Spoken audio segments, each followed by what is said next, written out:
everybody? Soren Baker here on Unique Access Entertainment. As always, please hit that subscribe button. As you guys know, it's free, and that allows us to keep coming to you guys with these events and interviews. The more things we got, the more subscriptions that helps us get it going. So like, subscribe, share, talk about our interviews so we can keep making this happen. It's right there and it's free. So thank you again. Now today, we have the honor and the privilege of being joined by Joeski Love. Thank you for coming through, sir. Thank you for having me. Yeah, man. Dane put out the bat signal for you, so I'm glad you decided to come through. So thank you for that. And, yes, sir. Dane, it's my big brother. Anything for him. Yeah, man. So, we got a lot of interesting stuff going on, and with the Pee Wee's dance. But before that, the thing that I always found interesting and reading about you and hearing some of the other interviews you did was that the opportunity to do that song really came because of you not working out with your group 3 the hard way. So right. So what was going on? How did you guys form, and why did you guys go separate ways? We were childhood friends, Glenn Irish and Michael Campbell.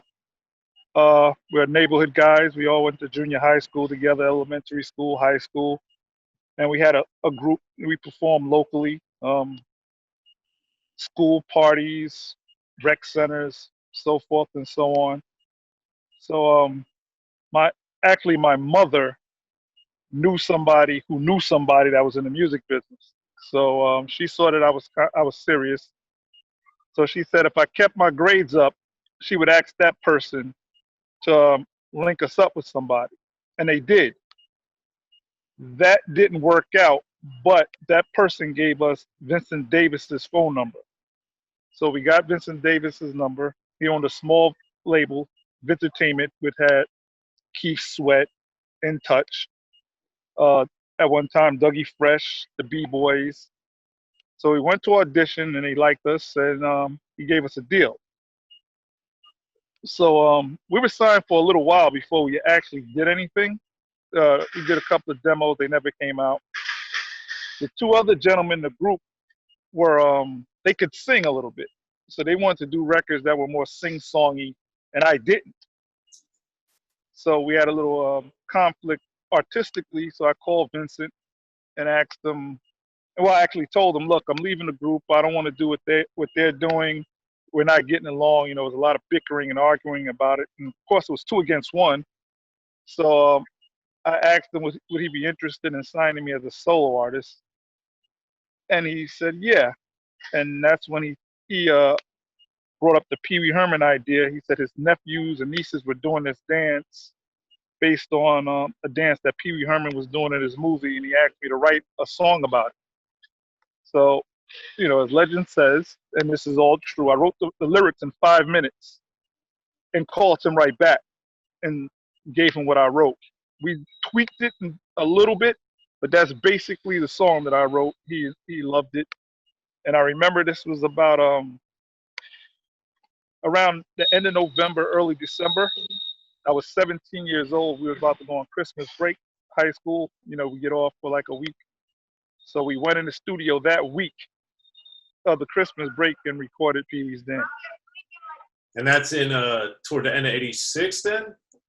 That was the end of '85. Pee Wee Herman came out in February of '86. Okay. It'll be 35 years coming up. Yeah, that's why I was trying to get the chronology right, because I was like, wait a minute.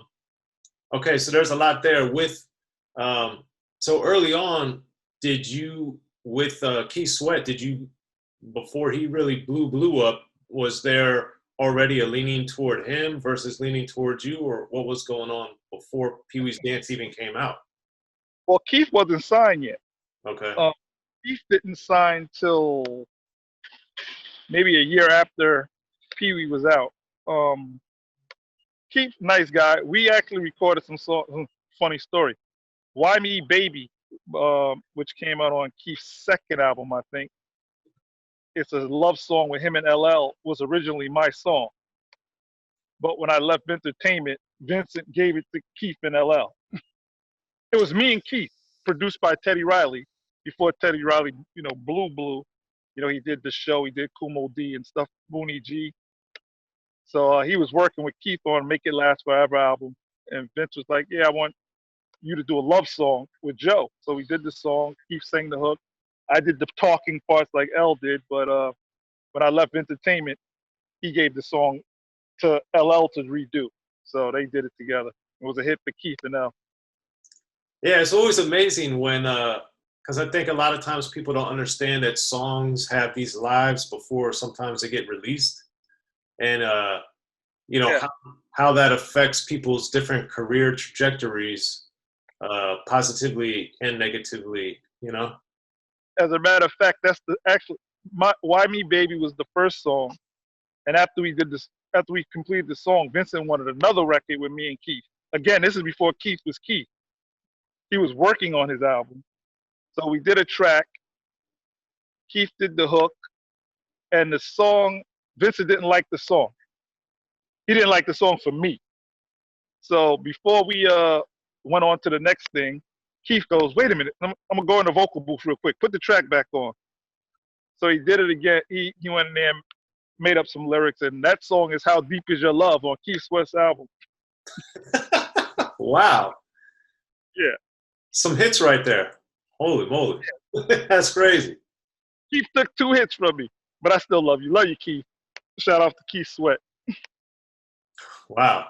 So the other thing that I've heard that I also thought was amazing about Pee Wee's Dance is that when you wrote it, you hadn't even heard the movie or seen the movie. Um, No, I didn't see the movie. It wasn't even in, I don't think it was still in theaters when we did it. But a friend of mine, another high school friend, his name is Brian Francis. Shout out to Brian. He had we were just in his lunchroom and he was talking about the movie and how funny it was. So I called him and I asked him for some basically some scenes in the movie, what stuck out, what didn't stick out, what was the movie about. He told me it was about a young man stealing Pee Wee's bike and Pee Wee trying to retrieve his bike. So that's where you get on the floor, get off your bicycle. He told me about the pancakes that he made talk. So that's when you hear you might have the urge to talk to your food. That's where that part came from. And of course, the "huh what" where you couldn't hear it. He kept going, "Huh, I can't hear you." So I put the "huh what" in. So yeah, thanks, Brian. yeah. Well, you had mentioned Teddy Riley, I think, who doesn't get a lot of credit or acknowledgement for a lot of his work, but also had heard and thought it was amazing that there's the Audio 2 connection because I think a lot of people forget about them. But Yeah. how you had heard their demo and that or Vince had heard that and that affected him. Oh, what happened was okay, I wrote the lyrics and I just happened to be at Vincent's house, which was also his office, and he used to have demo tapes all throughout his living room. There's just tapes all over the place. So I just happened to pick up one that said Audio 2 on it. Again, this is before the Audio 2 were the Audio 2. This is before Milk is Chillin' and so forth. So I picked up the tape and I put it in, and it was Milk D rhyming off an old school breakbeat called Substitution, which was also used for um, MC Ultra by Ultramagnetic MCs. I think Public Enemy used, a lot of people use this sample. Matter of fact, Don't Believe the Hype is also a sample of that particular beat. So I'm playing the tape, and Vincent was in his I'm in the living room, he's in his separate office area, and he comes in the living room, goes, "Read the lyrics to Pee Wee on this beat." So I did, and he's like, "Oh, I love it. This is what we're going to use. This is the beat. This is the foundation of the song. We're going to use this." So thanks, Milk D. So once the song came out, why do you think it registered with people so much or resonated? I mean, Well, early days of hip hop was always like a party type of atmosphere. Gangster rap hadn't really um, introduced itself yet. So I think the fact that it was about a movie that was a big movie at the time, and the party vibe, I think that had a lot to do with it. okay. And then the fact that it's been sampled so many times, is there a what song or what way that it was used really that you enjoyed or impressed you? Most of them. LL, he had a song called "You Better Watch Me," and the Get Busy samplers all through it. Um, the Beastie Boys scratched it in their first album, "License to Ill." There's so many of them. Public Enemy used scratch the Get Busy, and I think it was Rebel Without a Pause. So it's every Dougie Fresh used the Huh What, Will Smith used the Huh What. I like the way Daz Dillinger flipped it for the Tupac record. I think it's Ambitions of a Writer, if I'm not mistaken. I enjoyed that one a lot. So, and I was flattered that they used they did that. Okay. Now you had said that Vincent wanted you to do love songs. Is that how My Girl came about? Yeah, sort of.